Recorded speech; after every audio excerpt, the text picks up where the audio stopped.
Eu gosto da história romana, né? Você pega a Roma, durante um tempão eles foram uma república, como o Brasil é hoje, uma república, só que não era uma república democrática. Você tinha lá os senadores, que começou sendo o pessoal mais sábio, né, os mais antigos ali, das famílias romanas, e depois acabou que tinha um monte de gente entrando, porque o cara ficava rico, ia lá porque tinha interesse. Quem tá governando sempre tá de olho nos impostos, né? Mas durante muito tempo não foram democráticos. Só que hoje a gente tem realmente como um Deus. Como se, não, se a vontade do povo é essa, ela tem que ser soberana, tem que ser respeitada. Mas, de fato, tem que ser? Seria a melhor maneira? Qual seria a alternativa na visão de vocês? Eu acho que eu sou monarquista. Eu falei, eu até tava conversando isso com o Bruno, né? Eu falei, o Bruno é monarquista, mas a Mariana não é. Tem que falar qual o Bruno, né, Boludinho? Sim, o Bruno. Ser o meu marido. É você o amor, ele é o Bruno. É diferente, amor, presta atenção. Mas eu tenho uma inclinação a acreditar que a monarquia funciona melhor do que outros sistemas, né, amor? E o Bruno é monarquista tradicionalista, é isso que você fala? Explica mais aí pro pessoal entender o que é, porque ninguém tá entendendo nada, que tá achando que a gente é um bando de não, eu lembro de que retrógrado que fica falando de rei. Essa altura do campeonato, vocês falando de monarquia? Mas então, é um negócio o meio príncipe Felipe faleceu caixa, hoje, né? que triste. É verdade, mas que loucura, né? Quando o Bruno leu esse livro, Democracia, o Deus que Falhou, no fim ele fala sobre a monarquia e ele meio que apresenta a monarquia como uma... Eu sempre falo aqui, o pessoal que já tá ouvindo o podcast há bastante tempo sabe que eu leio os livros através do Bruno. E quando ele leu esse livro, ele ficou enlouquecido. Porque não era uma coisa que normalmente a gente tem acesso. Eu nunca parei pra pensar sobre esse assunto na igual época, ele expôs. A gente conhecia o Bruno há pouco tempo também. Na época que você leu esse livro, eu tinha acabado de conhecer o Bruno, eu não me lembro exatamente. Acho que eu não conhecia o Bruno ainda, mas alguém me falou, antes de eu te conhecer, falou, não, o Bruno é monarquista. Eu falei, meu Deus, mas como assim? Quem? E aí, o Bruno ficou muito envolvido pela história da monarquia. Eu falei, e eu também, porque eu fiquei assim... Como assim? A gente nem pensa nessa possibilidade e nem imagina o porquê. Então agora eu jogo a bola pra você, Bruno. Também... O porquê seria legal, viável e é uma opção que a gente deveria pensar em vez de, sei lá, e antes de você falar, só pra fazer um comentário aqui, tem uma coisa que pesa muito contra a monarquia, que é a figura, a coisa caricata que foi criada em cima disso, né? Foi criada em cima disso. Então, assim, as pessoas olham para a monarquia e dão risada, porque tem um profundo desconhecimento, muitas vezes, sobre o que é a monarquia, sobre como funciona. E a cultura reforça muito isso, né? O cinema reforça muito isso, as novelas reforçam muito isso. Quando a gente fala de Brasil, né, amor, a gente esquece tudo que aconteceu na nossa história. E a gente olha, assiste seriados da Globo que retratam o período imperial do Brasil. É uma coisa ridícula, né? A gente sempre cita esse exemplo. É o bonachão, né? Exato, é o Dom Pedro comendo uma coxinha, o Dom João VI comendo uma coxinha. Dom Pedro comendo todo mundo. Exato. Não só a coxinha. Exato, não só a coxinha. Como o bracinho. Então, assim, é uma coisa muito caricata que reforça o estigma de que a monarquia é uma coisa debochável, digamos assim.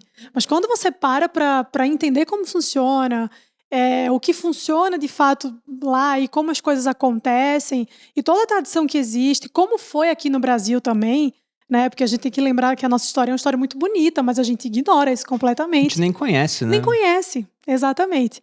Então isso tem essa contribuição muito negativa aí da cultura, né? Que reforça esse estigma que as pessoas têm de que a monarquia sempre vai ser uma coisa ruim e caricata, porque na visão das pessoas é assim, mas um rei que vai decidir sobre absolutamente tudo?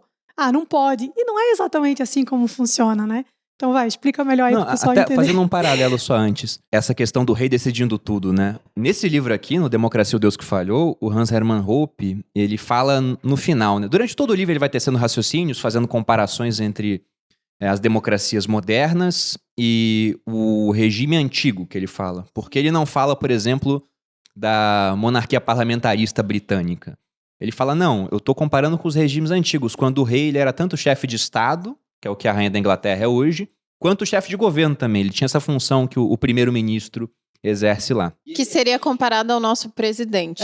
Seria comparado ao presidente. E ele fala que seria melhor por uma série de motivos, mas ele coloca uns argumentos bem interessantes, e eu já vi até a Mari dando esse argumento já, que, por exemplo, fala, vai ficar sustentando a rainha da Inglaterra? Mas é uma rainha, com uma família real. Quantas famílias reais a gente sustenta hoje? Quanto custa um presidente aposentado? Ano passado a gente pagou 2,5 milhões de imposto e isso não é suficiente nem para manter o pessoal que já foi presidente aqui no Brasil depois da redemocratização, pô. Prefiro sustentar a família real porque é uma família só, né? O mesmo pessoal que, quando vai pra Inglaterra, quer tirar foto em frente ao palácio, fica encantado, quer ver os casamentos reais, aí veste a filha de princesinha, não sei o quê. Quando você vai falar de monarquia, não. Isso é absurdo, né? E as pessoas têm uma reação muito curiosa, porque como se o presidencialismo no Brasil fosse algo bom, né? É igual quando o pessoal critica a eleição de um cara como o Tiririca. Cara, o Tiririca até agora, onde eu sei, não esteve envolvido em nenhum esquema de corrupção. Só de não roubar já é bom, né? E é um dos mais presentes lá um dos mais assíduos, é. Exatamente. E aí, qual é o parâmetro para você se escandalizar quando um Tiririca é eleito? É o Sarney? É o Jader Barbalho? É o Collor? Assim, se você não tem um parâmetro, fica parecendo que o parâmetro utilizado é os caras que estão lá. Ah, política é coisa séria. Mas você está falando de quem? O parlamento brasileiro? Você está falando do Maluf? Ou isso pode falar do parlamento, pode se tratar do parlamento, pode se tratar da presidência da república, que é uma outra questão que eu acho que a gente vai tratar em algum momento, que é por que ou como os piores chegam ao poder. Porque sempre são os piores que chegam ao poder, né? Historicamente existiram 3 tipos de monarquia. A monarquia tradicional é a mais antiga, a monarquia absoluta, absolutista, que é essa que a gente mal aprende na escola. Só aprende do Luís XIV, né? O Estado sou eu. É essa visão que tem. E até a monarquia portuguesa é vista ou ensinada como sendo uma monarquia absoluta. E a monarquia constitucional, ou monarquia parlamentar, que foi esse modelo que se desenvolveu e que, em parte, também o nosso império era em parte, uma monarquia parlamentar constitucional. E o grande exemplo é a monarquia inglesa, né, que é uma monarquia parlamentar constitucional. O que significa isso? A rainha ou o rei é chefe de Estado e o primeiro-ministro é o chefe de governo. Então tem essas 2 atribuições. No caso do Brasil, como eu já falei, o presidente acumula as 2 funções. No semipresidencialismo, o presidente da República é o chefe de Estado, o primeiro-ministro é o chefe de governo, é o exemplo de Portugal. Então, historicamente, nós temos esses 3 modelos. O Hans Hermann Hoppe, nesse livro, faz uma defesa, até onde eu lembro, da monarquia absoluta. Para que as pessoas entendam, né, a diferença entre um e outro, eu vou... Não é que faz uma defesa, ele fala que é menos pior. Exato. O Hans Hermann Hoppe defende nada. No fundo, ele defende o fim do Estado. Ele é anarcocapitalista, ele fala que o ideal seria uma sociedade de leis privadas. Então você não tem um governo, não tem política, não tem nada disso. Que é uma solução teórica, porque não foi implementada em local nenhum. No fim das contas, ele diz, basicamente, se ele for torturado, né, ter os seus membros arrancados e tiver que decidir por algum modelo, seria uma monarquia absoluta. No dicionário de política, um dos autores é o José Pedro Galvão de Souza, grande jurista brasileiro já falecido. Eles fazem, nesse verbete sobre monarquias, tem uma distinção muito interessante, que ele diz que a monarquia tradicional, que é a primeira, o rei reina, governa, mas não administra. Na absoluta, o rei reina, governa e administra. Na parlamentar ou constitucional, o rei reina, não governa nem administra. Então seria o resumo da ópera. O que significa isso na prática? Na monarquia tradicional, o rei reinava, tinha parte do poder de governar também, mas quem fazia parte dessa administração eram corporações de ofício, corporações privadas, né? De advogados, de artesãos, enfim, você tinha uma participação, isso que é extraordinário desse primeiro modelo, você tinha uma participação de grupos privados da administração política. Na monarquia absoluta, essa participação já não existia, então você tinha basicamente o rei cumprindo todas as funções. No caso da monarquia parlamentar, como eu falei, o rei ou imperador exerce simplesmente a chefia de Estado. É um representante diplomático desse Estado. E aí, dependendo da monarquia, ele tem mais ou menos poder, né? Outros tipos de poderes.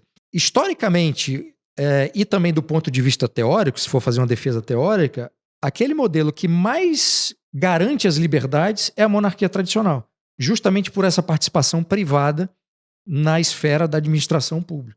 E o modelo brasileiro, no século XIX, primeiro e segundo reinado, era um modelo híbrido entre a monarquia tradicional de Portugal, embora ela fosse vista e ensinada como sendo uma monarquia absoluta, eu não acho que era, porque as cortes de Lisboa, que também tinha a presença das corporações de ofício, faziam parte, né, da dinâmica política portuguesa. Então eu acho que era uma monarquia tradicional. Ou um modelo híbrido entre monarquia tradicional e absoluta.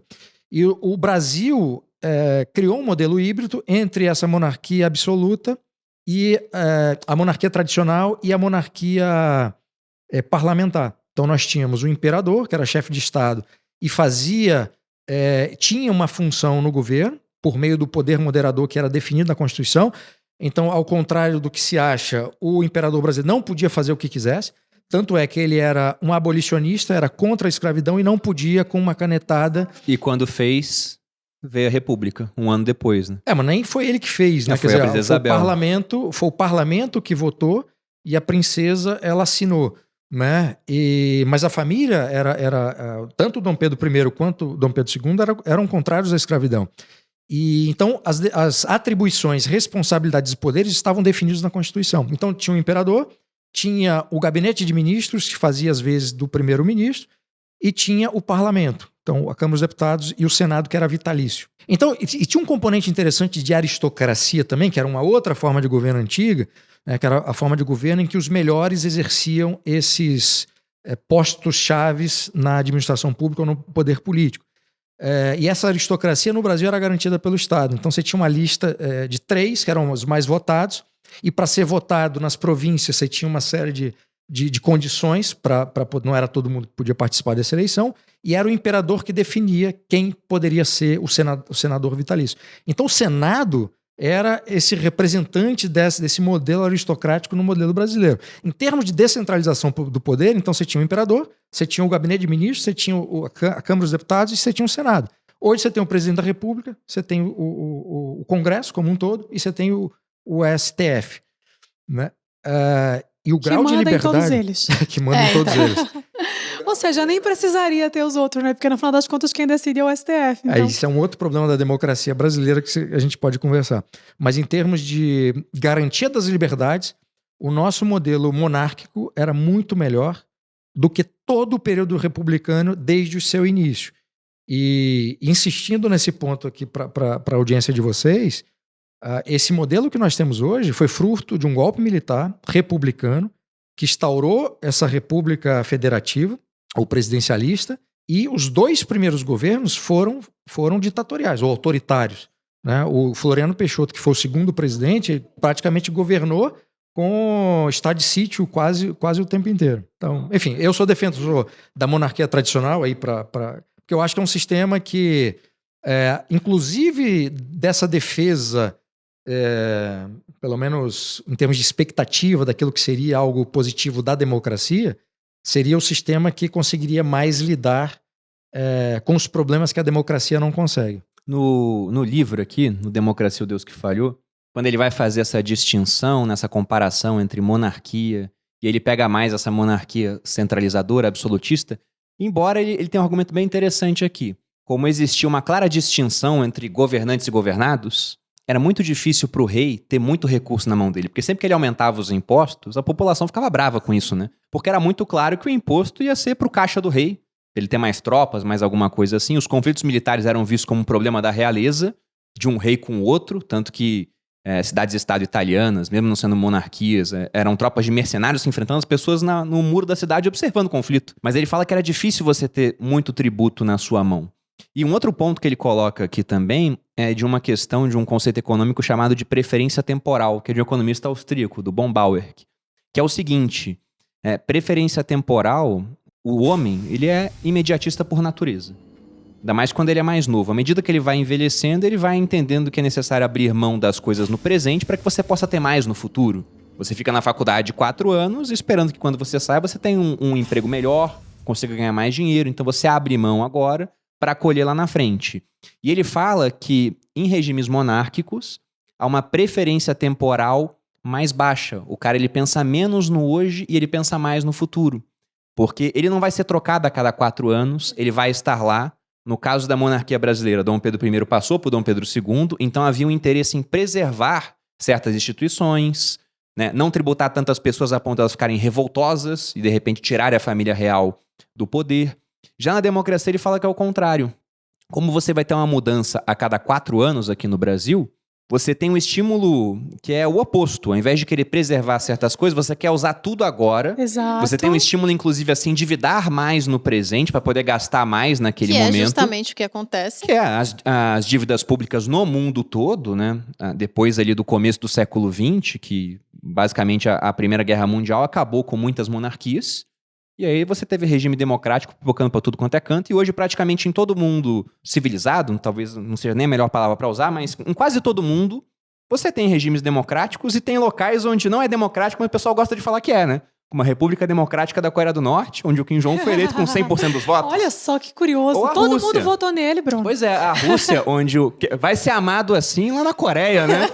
Como é que pode isso? Ou a Rússia, onde o Putin ele fica trocando de primeiro-ministro para presidente, mas ele tá no poder aí, vai ser um dos mais longevos. Daqui a pouco tá passando o Stalin em termos de longevidade no poder, se eu não me engano. Então eles se disfarçam de democracia.